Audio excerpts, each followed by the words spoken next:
Assalamualaikum warahmatullahi wabarakatuh.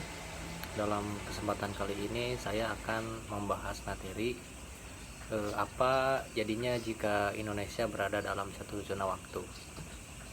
Jadi pembagian zona waktu di Indonesia sudah beberapa kali berubah. Pada masa penjajahan 1932, wilayah Indonesia dibagi menjadi 6 zona waktu. Kemudian sesudah kemerdekaan pada 1947 diubah menjadi 3 zona waktu. Tetapi pada 1950 diubah kembali menjadi 6 zona waktu yang membagi Sumatera menjadi 2 zona waktu pada tahun 1963, kemudian diubah kembali menjadi 3 zona waktu dengan memasukkan Kalimantan secara utuh sebagai zona waktu Indonesia Tengah. Pembagian zona waktu ini berlaku berdasarkan pada Kepres nomor 41/1987 yang mulai berlaku sejak 1 Januari 1988. Perubahan terakhir tersebut mengubah Kalimantan Barat dan Kalimantan Tengah menjadi zona waktu Barat dan Bali menjadi zona waktu Tengah. Prinsip yang digunakan pada tahun 1963 bahwa suatu pulau tidak terbagi zona waktunya terpaksa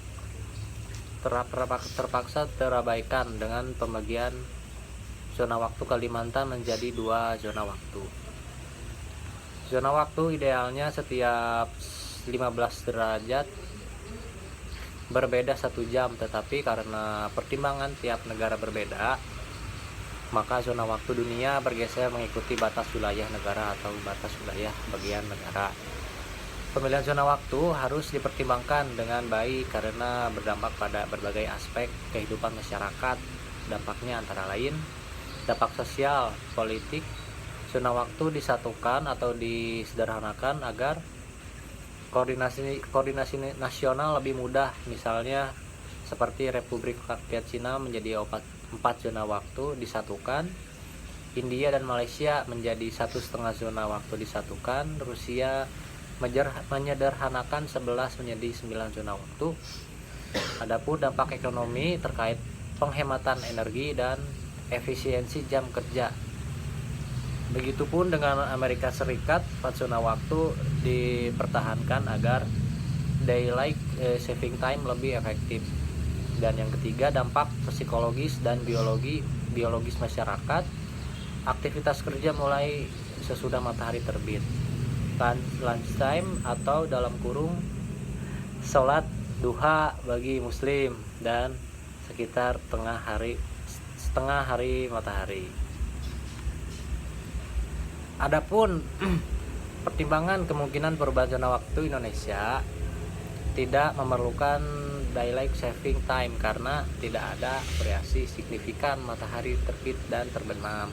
Umumnya variasinya kurang lebih dari 20 menit. Ini berbeda dengan wilayah lintang tinggi yang pada musim panas matahari terbit lebih cepat dan terbenam lebih lambat. Di negara-negara 4 musim tersebut, demi efisiensi ekonomi, diberlakukan daylight saving time.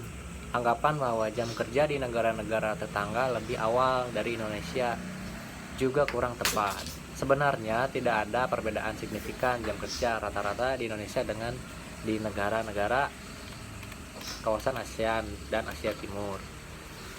Jam kerja formal di beberapa negara tetangga ternyata sama dengan Indonesia kalau dikonversi menjadi waktu Indonesia Barat. Namun adanya wacana perubahan zona waktu mendorong kita untuk mengkaji segala kemungkinan, apa tetap dengan 3 zona waktu atau mengubahnya menjadi 1 atau 2 zona waktu. Terkait kajian astronomi, perlu dikaji potensi dampaknya terkait dengan beda waktu rujukan dan waktu matahari.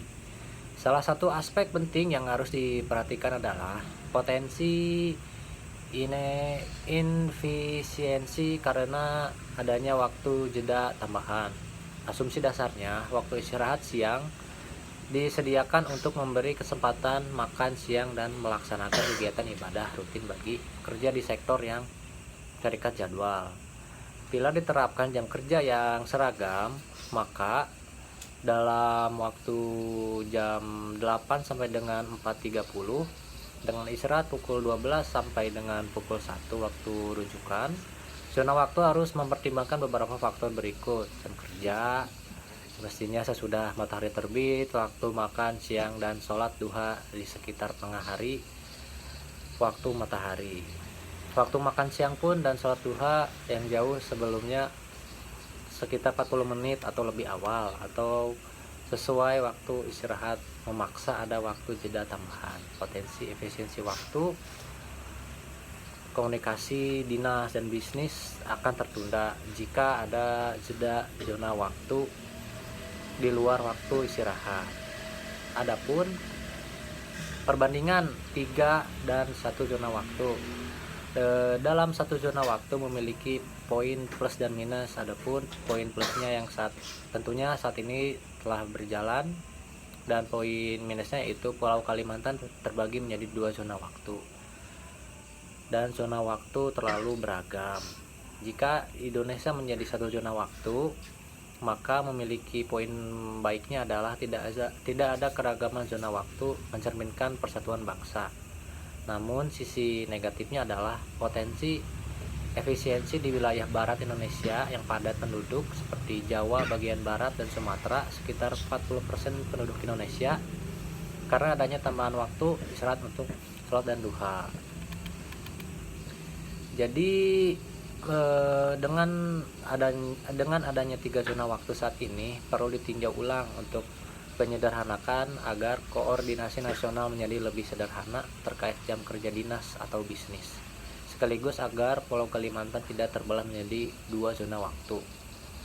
Lalu jika pilihan menyatukan 3 zona waktu menjadi 1 zona waktu memungkinkan dilakukan, tapi dengan mempertimbangkan adanya jeda waktu tambahan sesudah istirahat untuk sholat duhur, dan di wilayah Jawa bagian barat dan Sumatera dengan sebaran 40% penduduk Indonesia akan menambah potensi efisiensi komunikasi dinas dan bisnis akan terganggu. Sekian.